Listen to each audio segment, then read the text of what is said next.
I've got Tim Phillips here with me today, and he's actually a Waikato farmer. And I told Jack this morning, I said to him, I got Tim on my podcast this morning, and he said, classic Kiwi. Can't get more Kiwi than Tim. Waikato, Kiwi accent, dairy farmer. Would you agree? Well, I guess it depends what you call a classic Kiwi, but yeah, I'll fit all of those descriptions. So yeah. Guilty as charged, probably. Yeah. And tell me, Tim, where do you come from? Are you born in Otauranga? I was born in Hamilton, but lived all of my childhood in Otauranga, and then actually moved to Tauranga for teenage years, a bit like I am now. Yeah. And then I did a agricultural science degree at Massey in Palmerston North. Then I did some travel overseas. Travelled in originally in the UK, but all through Europe, and did some skiing in Switzerland, which was fabulous. Wow, that's nice. Then came home and got back into agriculture in New Zealand. So your dad, they own a farm, right? Correct, yep. Yeah. So my dad owns a dairy farm in Otauranga, which was originally his dad's, So it's been in the family for many generations. since 100 years, just over 100 years. That's insane. And so we came back. Came back and I was working for someone else. Got married, Rachel, who I met at uni. Yeah, she's from Gisborne. Yeah, she's from Gisborne. And then we decided to travel together. So we did another OE together this time. But you didn't do just a normal OE, right? You guys went to help build houses and... No, that was the first time I went by myself. I went to Kenya. So I went to Europe, worked on the ski fields, spent the money I earned skiing, travelling in Africa, or in Kenya specifically. Yeah, that's interesting. And that was, I was helping some people who were doing a project in the Kenyan slums in Sabira. Yeah. Came home and went working for an agricultural contractor in Te Awamutu for a couple of years. Same one as you at now? No, different. So that was, I was doing agricultural cropping for a big agricultural contractor, John Austin Limited in Te Awamutu. We were growing I was looking after his leases, which was in those days about 1,500 hectares of maize cropping. Wow. That's big, right? Yeah, for it was New Zealand. Big. It's big. There's not a lot of one of the big operators in the North Island. Yes. And still is. So I worked for John for a couple of years, and then we got married. Well, I got married while I was working for John. Then Rachel and I went travelling again, this time together. Went to South America and UK, did another ski season in Switzerland. As you do. And then realised life was getting serious because we had a baby on the way. Okay. And it was time to come home and get serious about work. Yeah. And at that stage, we went and started share managing my dad's farm. Okay. That was 2005. Yeah. And we did that. I've been doing that ever since, although we now lease that farm and we've purchased one aside from that. So share milking, I don't think a lot of people that is our audience actually know what share milking is, because it's a very New Zealand thing, isn't it? It is pretty unique to New Zealand. So and it's particularly unique to the dairy industry. Okay. So share farming or and share dairy milking, industry is mostly Waikato, or is it? No, well it's South Island is more? Yeah, it's now nationwide. So the Waikato has been dairy for many, many years. In fact, the farms that I run have been in dairy in some form for 100 years. But dairy farming is throughout the New Zealand now. Started in the Waikato, Taranaki as well, and pockets all around the country. But it's big in the South Island. So there's the Waikato, Bay of Plenty, Northland, Taranaki, Manawatu, Hawke's Bay. Otago is probably then Canterbury is big, all under irrigation systems in Canterbury. Okay. Otago, Southland, and the West Coast. Just pretty much everywhere. Pretty much everywhere where there's flat to rolling country. Yeah. All the steep hills are in sheep and beef or pine trees. Fair enough. Or mountains and snow. Yeah. In the South Island case, yeah. They kind of use more sheep farming for south, where it's such rolling. Yeah, sheep is big in in the Southern Alps. But there's pockets of dairy, even in as far inland as Wanaka. There's dairy down there. Yeah, that is intense farming, right? If you it depends what. In terms of compared to a lot of the world, it's a different system. So, New Zealand dairy system. Well, it's complicated, but the basic system. What's complicated about it? There's multiple different farming systems in the country. Not everyone is the same. Yeah. But most of the farms that my farms and the ones I work with, are traditional systems where cows are outside all year round. Yes. So we don't house them is the main difference to overseas countries. Okay. We grow a lot of everything's pasture based. So cows are eating pasture on my farms. Cows are eating pasture every day, directly eating pasture, not through forage or through silage systems.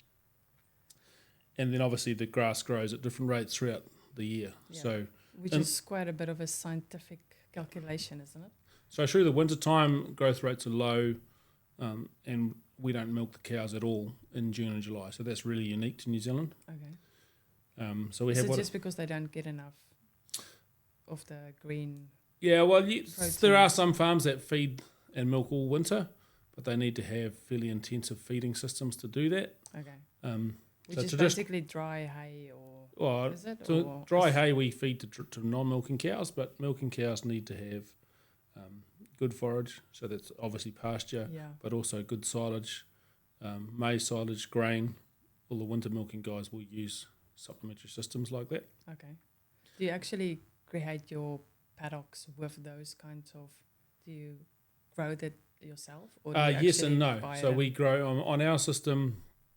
Our cows start calving in mid July, and we run a calving system where all the cows calve from the 20th of July through until the last one will calve in the first week of October. Those that don't get in calf and calve in that period are sent off for slaughter. So it's quite a ruthless system in that regard, but it works. And then they hit peak milk production through October, November, and then we try and maintain that through the summer, and that requires extra feeding, often with silage and grains, crops. In the autumn, we've just had a fantastic autumn with great rain and good grass growth, really efficient milk production through March, April, and now we're mid-April, it's starting to get colder and wetter now. Yeah. So people are starting to move cows off farm, reducing their stocking pressure before winter. That's and then usually when our meat in the shops gets a bit cheaper, right? Or supposed to be. Yes, it does. But the thing that people need to understand about New Zealand dairy industry is it's not a domestic market. So all of our milk production and industry, all of our products, are designed for the overseas market. Yeah. So we export, I'm not sure exactly the numbers, but it's about 95% of our produce is exported out of the country, and it goes all around the world. Yeah. It goes to, traditionally it all went to Britain. Yeah. And then they joined the European market, and we were blocked out, so we had to find other markets. A lot of it goes to the Middle East, which is a little bit challenging right at the moment. Yeah. But it goes to America, South America, all through Asia, and a lot goes to China. Okay. And it's sold in lots of different products, but the largest volume by far is in whole milk powder. Yeah. So the industry was built on producing milk as cheaply as possible, having it processed into milk powder with cheap electricity. Well, it used to be cheap, it's not longer cheap. Exported to the world in a product that is non-perishable and cheap shipping. That's how the industry was built. Yeah. And it's developed since that. Wow. So you contract out for ag first? Yeah, so I started running our own farm. Well, we're running for my parents' farm, and then we purchased a farm. And I've been doing that since next to your parents' Not farm? quite. Not really quite? close. Like there's one farm between. So it's only 500 metres apart, but there's a farm in the middle. And for context, those two farms, my parents' farm, which we lease, is 129 hectares. Is that in comparison with other farms in the Waikato? Is that pretty standard, or is it average to small? But together it's reasonable. So between the lease farm and my farm, which is another 80 hectares, is 200 hectares, plus we lease a little bit of land. So we're running about 220 hectares in total. Yeah. 650 cows. And for context, that requires in terms of labour, this is the part that people from other countries don't understand, is we have, so the 380 cow farm employs only 2 full-time labour units. Okay. Plus a relief milker. So there's basically 2.5 Normally people. it would be the owner and another. Yeah, often the owner with a worker. Yeah. So you on the 350 cows, it will be about 2 houses on the farm. There's 2 houses on that farm. Yes. Yep. So usually one for the owner, except normally one for the owner, one for the staff. But there's many farm scenarios now where you have one person owning or managing multiple farms and running staff across that. Or in the share milking scenario, which we discussed before, that's a situation where the landowner and the farmer are a different person. And the share milker is the person who owns the livestock, and they're in a business arrangement with the farm owner. So in that scenario, like I was with my father for a long time, he owned the land, or he and Mum owned the land together, and Rach and I owned the cows. Yeah. And the machinery. And you kind of start slow, do you? Or you start slowish. That's not an easy scenario because you've still got a bit of capital layout. Yeah. Because to buy cows, back in those days, 20 years ago, we paid around $1,200 per cow. Today, in today's market, those animals are $3,000 each. Oh, really? So if you want 300 cows or 350 cows at $3,000, you're talking $1 million for livestock. Wow. Plus machinery on top. So there's a bit of outlay. It's like buying a house. Yeah. Better return, but higher risk. Yeah. So you guys now own your own farm with the 650 and you lease your parent? Correct. No, so the 650 is between the two. So we own a smaller farm, which is 280 cows. Yep. In conjunction with a bank. Yeah. So we started share milking for my parents, and then we started share milking for my auntie. Okay. And then she sold us her farm. That's how that worked. Oh, okay. That's pretty awesome, isn't it? Yeah, it's a tremendous opportunity, and very privileged really to have that opportunity. Yeah. And you guys built a farm, milking shed just the other day, didn't you? No, not quite. Just last year. Winter before last. Okay. So the land we purchased was nice land with slightly tight infrastructure, and so the cow shed needed to be replaced or rebuilt. That's massive, right? Because in New Zealand, that's pretty. The technology nowadays for that is. Yes and no. They've tried and proven systems. We didn't go for. It's only a small farm, so we had to keep it simple. So we replaced what we had with new. Kept it as simple and cost effective as possible, whilst making sure it was a long-term viable shed. So we ripped up everything, excluding the milking. We ripped up the milking bale area, all the concrete, and replaced it with new steel, new concrete. And all the machinery could stay. Some of the machinery stayed, some was replaced. Yeah. Those that needed replacing was replaced. Those that were still workable were kept.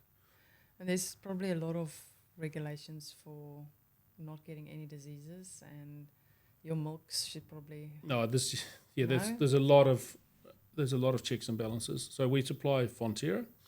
Fonterra is a cooperative, dairy cooperative. So aren't they the biggest? Or the biggest in New Zealand. Yeah. And it's a milking cooperative that is owned by the dairy farmers. So as an industry, we own our processing company, and we hold shares in it. There are other players, other people who purchase milk and process it independently from Fonterra. But Fonterra is basically an amalgamation of lots of small cooperatives that was formed together into one cooperative about 20 years ago, early 2000s, but more than 20 years, 25 years ago. And they look after you guys, do they? Pretty well. They've done well, particularly the last few seasons. Yeah. They've done exceptionally well. Time will tell how that goes. With the export now. Well, the world needs food, and we produce it well, but the cost of products is, particularly fuel and fertiliser, is a little bit scary going forward. I think fuel is diesel particularly has doubled in the last month since the Iran war started. How much would you do fertilizer then? Is it a lot of? Isn't it?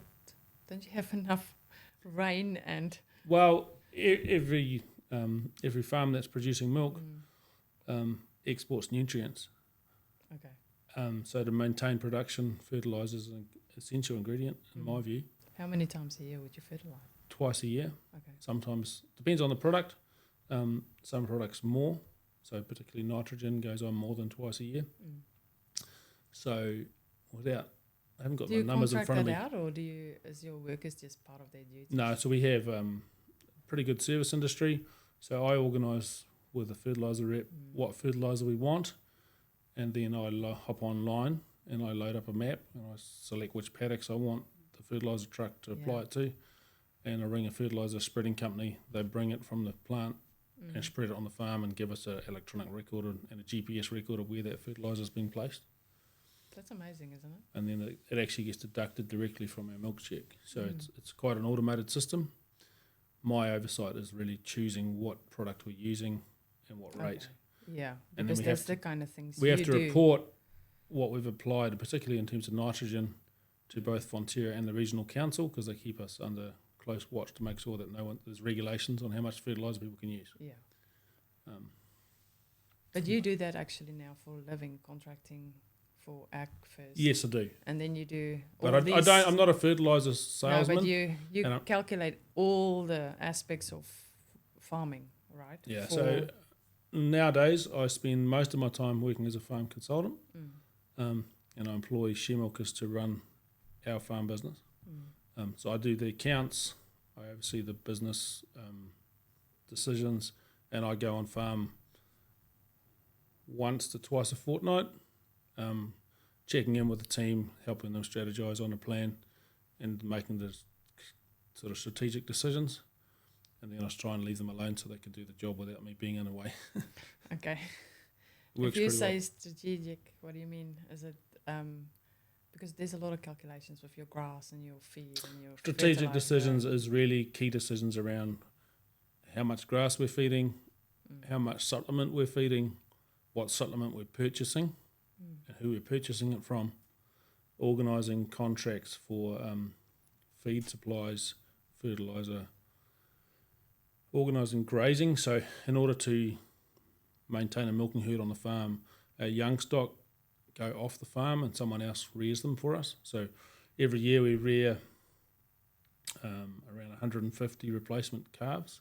Okay. We take them through on the farm to 100 kilos when they're weaned.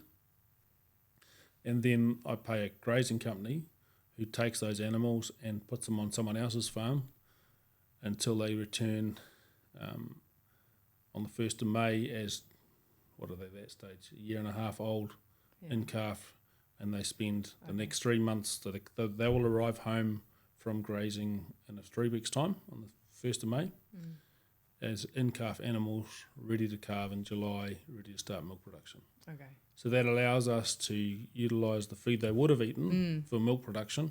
Yeah, and it's not part of your... No, and then someone else gets well paid to grow those animals for me and return them to me.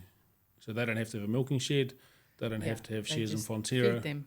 They just have to feed them and grow them. Do you have any input into what they feed them or not? No, that's their decision. Okay. But they get paid on weight gain basis. So if we have to give them a calf that's a minimum 100 kilos on the 1st of December. Yeah. And then my expectation is that they'll return me an animal that's 440 kilos. In a very specific time. By the 1st of May, 18 months later. And if they can do that, they get well paid. Yeah. If they don't do that, there's some penalties involved and they get less money. Wow. They cover the animal, a lot of the animal health costs is on them, although there's some that sit with me. And I cover the trucking to and from. So it's quite a big transaction involved in that. Yeah. But it's beneficial business to both parties. So that's pretty routine system throughout the dairy industry. Okay. So people can focus on what they're good at, really. Yeah. So there's a lot of animals moving around the country, and especially in 3 weeks' time, the trucks will be busy. And going back again. Yes, so the calves have already, some situations the calves will still be on farm and they just go away for 12 months. In my case, they leave the farm before Christmas and they're gone for 18 months. Cool. And the work is because a lot of our friends actually came over to New Zealand because it was on a shortage list. So we've got a few friends that actually ended up in the Waikato dairy milking, Yes. And it's pretty tough hours. Can right? be. It really can be. Isn't it something like 3 weeks on, 1 weekend off? The industry's changed, thankfully, because there used to be a scenario. Used to be you come and work on a farm, you get 1 weekend off a month. It was crazy. And you do big crazy hours. And people did that because they could one day own a farm. Okay. That's kind of changed. It's hard to come as an immigrant and buy land. It's expensive. I don't think it's even quite possible. Well, I know there's plenty of people who've done it, particularly there's a lot of Dutch farmers who came in the 60s and 70s. Yeah. Great businessmen, worked hard. Yeah. They've done really well. There's Indian families who've come and done the same thing. There's quite a few South Africans who've done that as well, although there's only so much land, right? And it's no more is being generated. And what is, like our family land's been in the family 100 years. I know, so it's and not, if you say there's a lot of families, it's not easy to buy that land or to get opportunity to do that. But there's a lot of opportunities for people to come and work on farms and be good, well-paid managers. Yeah. So for a lot of people looking to move to New Zealand now, that might be where they're headed, or they use it as a vehicle to get in the country, get experience, get their residency, and then they go and do something else. Yeah. A lot of people do that too. Because you guys employ a lot of people, but they have to be already residents. Yeah, so our consultancy business, we're working with farmers to help them manage their farms. And if they want a share milker, we'll help them do that. But to be a share milker, you need to be in New Zealand as a resident and have a business so you can be self-employed with the IRD. So in that case, you need to be able to pay your own tax, run your own accounts, and use your own accountant to file your annual accounts. You can't do that on a work visa. Oh, okay. But you can come and work on a farm with a work visa, and a lot of people do. Okay. I had a Filipino guy come and work for me who was on a work visa. He is now a resident and is now a share milker for someone else. Oh, for someone And there's lots of stories like that. So, and I know quite a few South Africans who've done the same thing. Yeah. I'm not sure if it's now still possible if they're on the shortage list or not. I don't know all of the rules. And they change regularly. So that's something that everyone needs to look at with. I would strongly recommend using an immigration advisor, or there's some really good recruitment agencies. There's a lot of farming recruitment agencies, isn't it? There's quite a few. Some are better than others. Oh, I'm not going to give you names on that today. No, rather not. But there's many that do a good job. And some of my clients use those recruitment agencies on the other side. So they'll go to a recruitment agency and say, we need this many staff. Who can you find? But there's a lot of privileges working on a farm because you can actually have a house. Yes. Which you don't have to pay for. The old days of 1 weekend off a month are gone. Well, they should be gone. Oh, yeah? That's not legal. You need to have a decent contract with good time off written into the contract, and you have to have minimum pay standards. So they must meet all of those. And in order to get a visa, they audit all that stuff. So they're checking that farmers if that's actually real. Yeah, that it's actually real, and it's not just a bit of paper saying that people are. Oh, okay. So it doesn't mean that everyone's above board. There will be people who exploit the system and expect unreasonable things. Yeah. But if you're in a situation with someone who's not following the rules, you do have rights. Yeah. But that was quite a good one because the fact that you don't have to pay to live somewhere, that was a good way of getting into the country because you don't have that expense because the accommodation is so expensive in New Zealand. That is a little tricky actually because... Is it not like that anymore? If you're employed as a staff member, often you will be paying rent on the farm. Oh. But it's at a discounted rate because the IRD wants to look at how much salary you're receiving and they count your house as part of that salary. So if you get, in the old days, you used to get a salary plus a house free. Yeah. And then the IRD says no, that much income from the house is not being taxed, so therefore you need to include that rent calculation in the total. So most people now will pay you what they call a total package value, which is your salary package, and then they'll deduct rent from your salary to live on the farm in that house. Yeah. But that house must meet certain criteria. It's got to meet the healthy home standards. Yeah. And it needs to be a market rate rent. And often farmers, and I encourage my farmers to offer that house at a discounted rate, a lower rate than you'd pay in town, as an incentive for people to work on your farm. Yeah. Not massively discounted, but a little bit. Yeah. But you are living right on the farm, and you haven't got transport costs to work. Yeah. You do sometimes have a decent transport cost to get to town, because depending where you're working, it can be... Okay. Well, New Zealand's so small, right? You're not too far from somewhere. No, that's easy to forget. That's true. Yeah. Yeah. Although some of the jobs in the South Island might not feel like that. No, maybe South Island's different, but to be fair to the South Island, there's places in the North Island too that are fair enough. isolated. Yeah, very much. No signal. Yeah, particularly if you come from a city, you can end up in a small New Zealand town with not many people, and it can feel quite isolated. Yeah. But if you get involved in sports clubs, community activities, you can meet people. Yeah. That is very much a Kiwi thing, right? The rugby club or... Yeah, the local rugby club, the local squash club, the local tennis club. There's lots of other sports too. Basketball, pickleball. There's lots of sports around, and most of them have clubs you can get involved with. Yeah, to get out. Yeah. Do something. Yep. Although that can be challenging on farm, particularly when... Because you got normally milk at 4 a.m., right? Between 4 and Depends 5. on the farm system. Okay.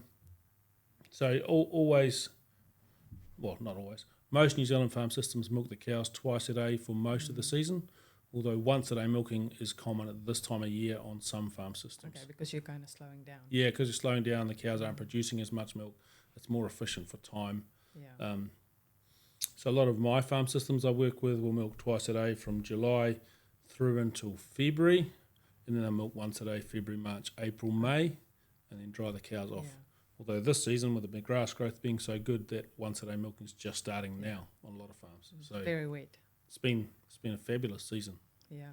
So a few weekends ago there was floods, and it was actually affecting your farm. Yes, that's true. Yeah, in Otorohanga. Valentine's Day we had flooding in Otorohanga. Basically, there was a very intense rainfall event in quite a localised area, and there was over 200 millimetres of rain in one afternoon. Wow. Which is a lot of water. And that flooded quite a few farms.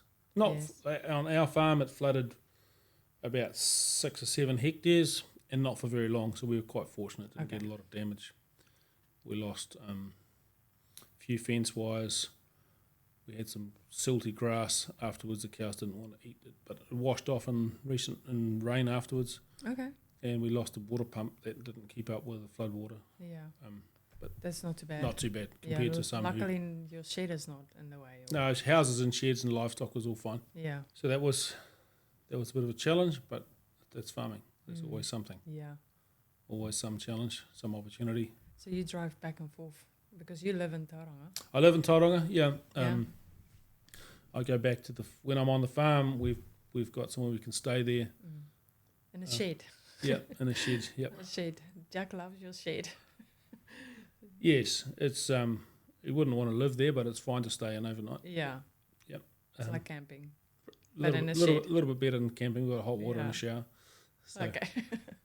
Nice. And it's fine in wet weather. So yeah, that's probably all that counts, right? Pretty much, yeah. Yeah. So for my consultancy jobs, they're spread around, and that requires quite a bit of travel too. Okay. Yeah. So you're always on the road. Often on the road. Yeah. Okay. When I'm not on the road, I'm in the office, and I prefer to be on the road. Yeah. Okay. Because that's probably why you signed up, right? To be out there. I didn't sign up to be an office worker. No. But I still do have a lot of office work to do. Yeah. It goes with the territory. Pretty much. Yeah. So we went camping with you guys a few years ago. Yes. Yeah. In the middle of nowhere. Yeah, that was pretty much in the middle of nowhere, right? Yep. Friends of yours, friends of yours. Yes. Farm next to the river. And something very specific that was so different from us camping with you guys, being South African, is we make fire to make food. Yes. And you guys bring a whole tent with gas equipment, kitchenware.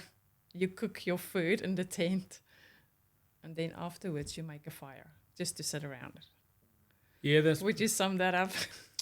That's true. South Africans are much better at the braai than Kiwis. Yeah. Kiwis tend to cook their meat on a gas barbecue. Yeah. So you eat and then you sit next to the fire and relax. Yeah. Yeah. We sometimes I have cooked meat on the fire, but we've done a spit roast on that fire. But it's not the typical way. Yeah. To do it. That was something very specific that was different. Yeah, but you probably guys noticed that more than me. That was normal for us, but not for you. No, because we were the only South Africans there. There's a bunch of Kiwis. Yeah. Yeah. Yeah. It depends who you go with. But Kiwis typically camp with like LPG gas, and we might be forced to use the South African braai with the way the gas prices are going. Well, wood's not much cheaper. On that place it was. Yeah, true. Yeah. So, any last thoughts you have around farming or advice for anybody who wants to come over? Yeah, New Zealand's a great country and there's a lot of opportunities. Farming's a good industry and it's got a strong future. But just be careful, you know what you're signing up for. Yeah. I remember talking to an American girl who came to work in New Zealand, and she came from the States in a dairy background in Wisconsin. And she's thinking, oh, this is interesting, I'm going to work on a big farm in the South Island. Yeah. And her question was, I wonder if I'm going to be milking the cows in the morning or in the afternoon. Because I know they milk them twice a day in New Zealand. Yeah. She was quite shocked to arrive and find she was doing both. Yeah. So she was doing the morning milking and the afternoon milking. That's pretty full on. It is full on. The days very labour intensive. The days are not short, and the work is busy, but it's rewarding. You're working outside. You're working in sometimes some really beautiful surroundings with some really innovative businesses. Yeah. The productive farms that are producing a lot of milk as cheaply as they can, which isn't, the costs are high. The farm owners often under quite a lot of financial pressure, just meeting all the different. But they're also often doing quite well. They will tell you how much things cost. They won't tell you how much money they're making sometimes. Okay. But you're part of a dynamic industry that has opportunities. But do your homework and make sure you know who you're working for. Yeah. Make sure you know which companies to go through. Yeah, which recruitment companies you're dealing with. Yeah. Look at reviews. Talk to people who know the people you're working for. Are they good people to work for? Because sometimes people swap, right? Because isn't it a yearly swap of workers, or is that not quite the some case of my anymore? clients have staff long term. They've been there, in some cases 10 years plus, and in that scenario, both parties are happy and things are working well. Yeah. Some businesses, workers are changing every 6 weeks, which is a real indication things aren't going well. No, I don't think so. Do your homework. Yeah. Make sure you know who you're working for. Well, as much as you can. Ask people who are already here. And there are great opportunities. Yeah. But not all of them are fantastic. Yeah. So do your homework. Come and have a look. Farming's not for everyone, but some people love it. And once it's in your blood, be careful because it's hard to shake it. It's an expensive occupation. Yeah, it's an expensive, rewarding occupation. That's it's not 9 to 5. It's not boring. No. It can be hard work. Can be very rewarding. But if you like animals, you like working in nature. It's a win. It's got a lot of opportunities. Yeah. Yep. Awesome. Thanks, Tim, for joining my podcast. That's all right. Got you on a good day to agree with me. Yeah, I was sitting there doing accounts. I had a boring job, and you suggested something interesting, and then I thought, what the earth have I signed up for here? Awesome. Thanks, Tim. You're welcome. Cheers.